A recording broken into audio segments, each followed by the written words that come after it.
first of all, I think it's probably necessary that we say a little bit about Tom Voyce. We sort of mentioned it last week when the search was still ongoing, but the former England Wasps, Bath and Gloucester outside back, his body has been found, and he has lost his life in the aftermath of Storm Darragh.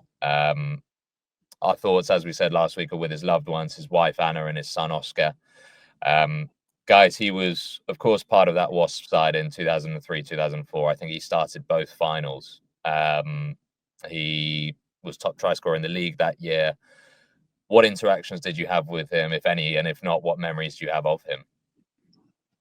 I saw him in Darwin once.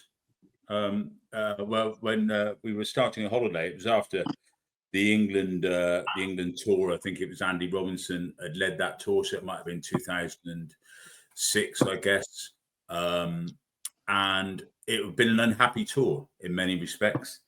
And Tom was far from the biggest problem England had. In fact, it wasn't a problem at all. But we were chatting about the tour in Northern Territory, Australia, of all places on earth.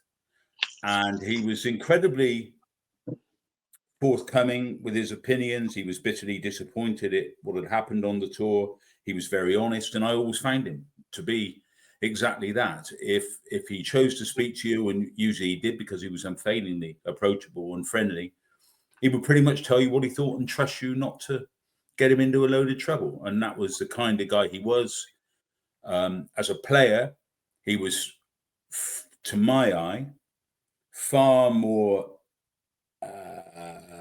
influential, particularly in his high days with Wasps, than people gave him credit for. He was relatively low profile in the great scheme of things, in a side that had the Delarios and Simon Shaws and all those superstar types. But he always broke the first tackle. He wasn't the biggest, he wasn't the quickest, but he always broke the first tackle. And like wings of old, he knew where the try line was and found his way there an awful lot of times. So it's terrible news. He was a really, really nice guy and a far better player than the public prints reflected. Yeah, I'd agree with that. Particularly, I mean, those two European Cup winning Wasp sides, he was.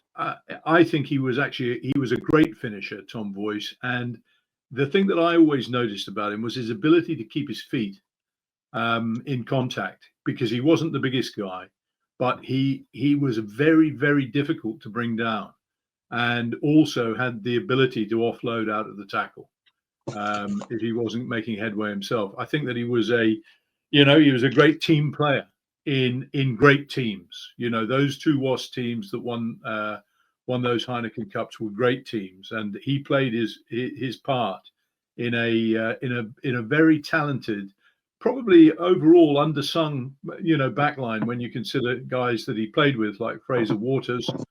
I think Fraser Waters might have got 2 England caps, and Tom managed to get a few more than that, and he fully merited them. And I mean, as to approachable and clearly, somebody who was very much liked and loved. It's a great tragedy, really, and may he rest in peace.